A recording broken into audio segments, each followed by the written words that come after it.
Welcome to Pastor Andrew's Inspirations. If you enjoy these videos, please click on the red subscribe button below and the bell for more.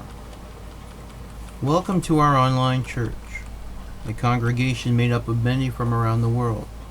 No offering is necessary. Subscribing and watching videos will keep us alive under God's watchful eyes. Today we will be talking about biblical names starting with H, Part 10. This part consists of 3 sections. This is Section C. Helon. On the 3rd day, the prince for the sons of Zebulon, Eliab the son of Helon, and for the sacrifice of well-being, 2 oxen, 5 rams, 5 male goats, and 5 male lambs a year old. This was the offering of Eliab son of Helon. Numbers chapter 10. Helon. The Israelites prepare to break camp.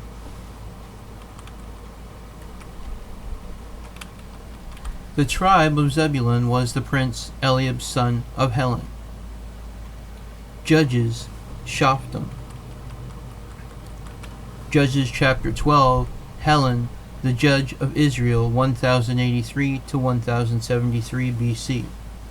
After him, Helon the Zebulonite judged Israel 10 years. Then Helon the Zebulonite died and was buried at Aijalon in the land of Zebulon. In this book, Helon's pilgrimage to Jerusalem, a picture of Judaism in the century which preceded the advent of our Savior, 1824. The German novelist and Judaic writer Gerhard Friedrich Abraham Strauss, 1786 to 1863, wrote, "Joppa is where the keeper of the genealogical register of the Helon family dwelt, but he was gone to Ziklag." Arriving in Ziklag, the genealogist showed the pedigree of his family to Helon. Helon had been found to be of pure descent.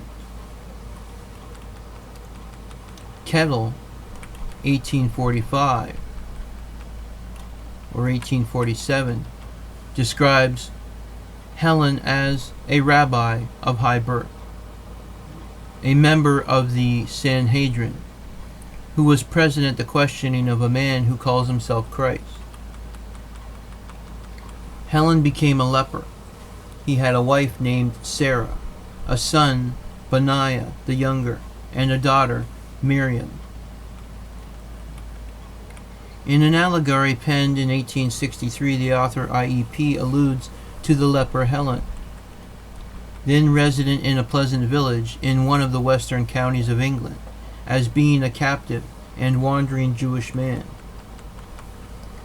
English novelist and Judaic writer Grace Aguilar wrote in her short composition Helon, a Fragment of Jewish History, 1902, describing Helon as a Jewish minstrel living near the Rhine River at the start of spring, close to the end of the 11th century. In Jesus of Nazareth, A Life, Bradley, 1908, Helon is described as a rabbi and zealot from Babylonia. He was a scribe in his own country, one of the very few of his class who had anywhere joined the zealots. And with all the trained subtlety and acumen of the accomplished lawyer that he was, he presented to Jesus the claims of the zealots. Helon had procured an ass and foal and had them at the turn of the road, where Jerusalem in all its glory first comes in view. The ass that Jesus would ride on Palm Sunday. In the chapter Mary and Helon, Helon is characterized as artful and with little faith in Jesus. Helon would gladly have discarded him altogether. Helon tried to manipulate Mary of Magdalene to bribe Jesus to initiate a physical uprising. Haman. Haman the Ezrahite is the author of Psalm 88 in the Hebrew Bible, according to the Psalms Colophon. B. Bava Batra connects the name Haman to the Semitic root meaning trusted, while Saida speculates it means given. It is found 43 times in the King James Version of the Bible. The ethnonym is sometimes understood to mean of Zerah, with the Aleph prosthetic, to mean of Ezra, or alternatively to mean the native who founded a tradition of bards. Haman the Ezrahite may be one of the 3 Levites assigned by King David to be ministers of music. The Haman was a grandson of Samuel the prophet, who went on to become King David's seer, and to have 14 sons and 3 daughters. Psalm 88 seems to have been written in a state of despair, according to Martin Marty, a professor of church history at the University of Chicago. Psalm 88 is a wintry landscape of unrelieved bleakness. Nevertheless, the appeal to God in Psalm 88 begins with the following expression of faith. O Yahweh, God of my salvation. 3 times, verses 1, 9, and 13, the psalmist calls on the name of Yahweh.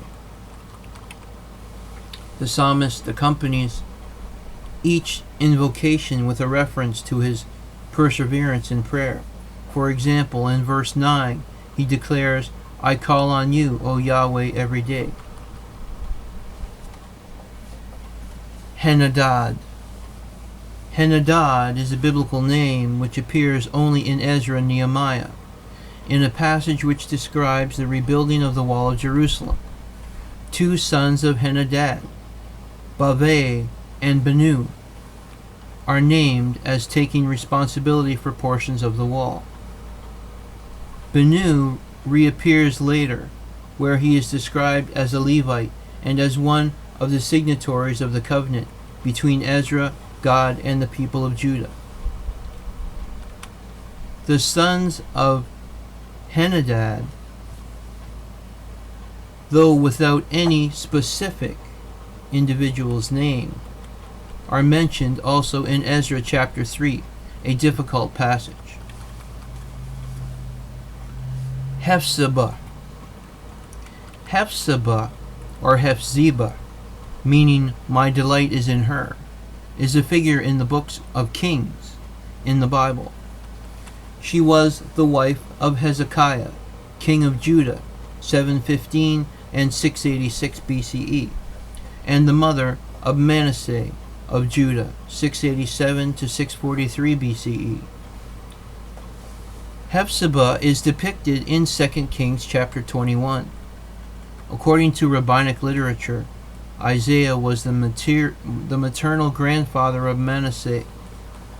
The name Hephzibah is also used as a symbolic name for Zion, following the restoration to the favor of Yahweh in Isaiah chapter 62.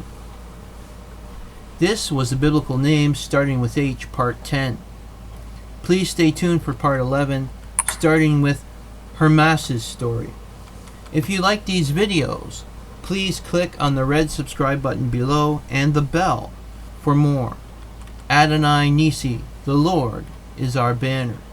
God's blessings be upon us all.